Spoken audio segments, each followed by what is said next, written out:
Quel sera le visage de la France ce soir? Quel sera le verdict des électeurs? Quelle a été l'ampleur de la mobilisation? Voici venu le temps des 90 dernières minutes de cette présidentielle 2017.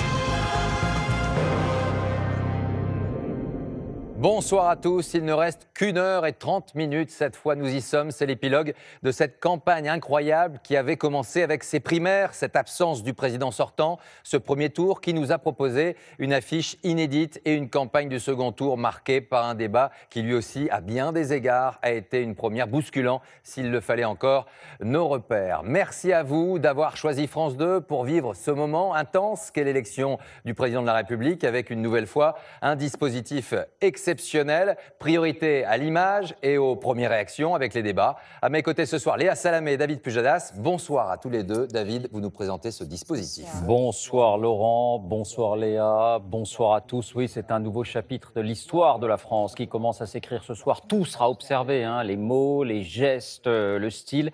Et toute la chaîne est sur le pont pour vous le montrer. 3 équipes du côté d'Emmanuel Macron, 3 équipes du côté de Marine Le Pen. On va le découvrir, ce vaste dispositif. Mais aussi avant 20h, nos reporters auprès de vous, auprès des électeurs.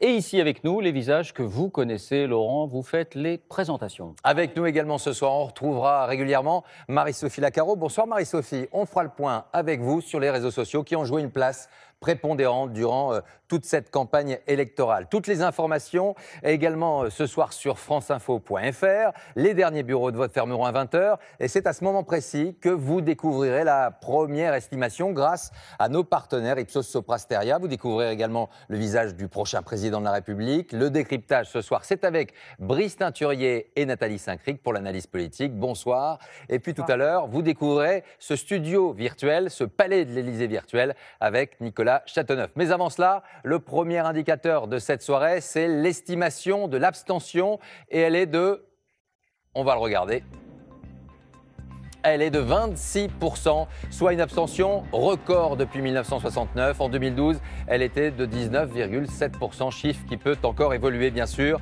La suite maintenant, c'est avec vous, Léa. Et on suivra les 2 candidats toute la soirée. On ne les a pas quittés depuis tôt ce matin. Ce sont les premières images que nous avons, le vote des candidats. Regardez, Emmanuel Macron a voté aux alentours de 11h au Touquet, dans le Pas-de-Calais, où il possède une maison. Comme il y a 15 jours, il était accompagné de sa femme, Brigitte, dans cette mairie du Touquet où le couple s'est marié il y a 10 ans. Tout de suite après avoir voté, il a regagné Paris et se trouve en ce moment même à son QG dans le 15e arrondissement où on retrouvera nos reporters. Marine Le Pen a voté elle aussi vers 11h et elle aussi dans le Pas-de-Calais, dans son fief d'Hénin-Beaumont.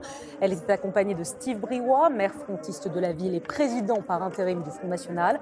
Elle a également déjeuné avec lui et est repartie juste après vers Paris pour préparer la soirée de ce second tour. Alors, tout va se concentrer assez largement ce soir sur 2 lieux de rassemblement. Le premier, pour Emmanuel Macron et ses partisans, c'est l'esplanade du Louvre. C'est là-bas, entre la pyramide et le jardin des Tuileries, qu'il s'adressera à ses partisans et à la France en cas de victoire. Bonsoir Jeff Wittenberg, vous êtes sur place. Qu'est-ce qui est prévu là-bas? C'est l'issue de cette campagne, la plus incertaine depuis longtemps. C'est aussi ce soir, et quel que soit le visage qui va s'afficher dans quelques secondes, le début d'une nouvelle ère, puisque ce sera un président de la République, bien entendu, qui n'a jamais exercer ce pouvoir-là. Laurent. Il ne reste que quelques secondes avant de découvrir notre toute première estimation Ipsos Soprasteria. Quel est le verdict des Français pour ce second tour? Qui, de Marine Le Pen ou Emmanuel Macron, sera le prochain chef de l'État?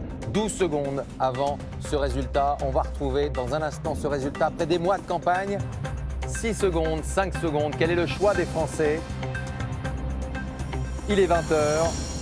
Voici le nouveau président de la République et c'est Emmanuel Macron avec 65,1% des suffrages qui arrive en tête et qui devient donc le nouveau président de la République.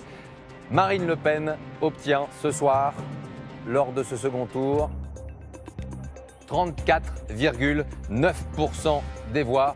On va tout de suite aller du côté du Louvre. Explosion de joie, vous le voyez sur ces images en ce moment même au Louvre, là où sont rassemblés les partisans du candidat d'En Marche, mouvement qui, je vous le rappelle, est né il y a seulement quelques mois. Leur candidat s'était lancé dans cette campagne sans appareil, sans structure politique et sans militants. C'est une nouvelle ère politique qui s'ouvre en France. Emmanuel Macron est le nouveau président élu. Il succédera à François Hollande dans quelques jours à l'Élysée et devient à 39 ans le plus jeune président de la Ve République, le 8e de l'histoire. En comparaison, Valéry Giscard d'Estaing avait 48 ans lors de sa victoire en 1974. Emmanuel Macron a réussi ce pari audacieux que beaucoup croyaient impossible, bousculer l'échiquier politique français, s'imposer face aux partis institutionnels.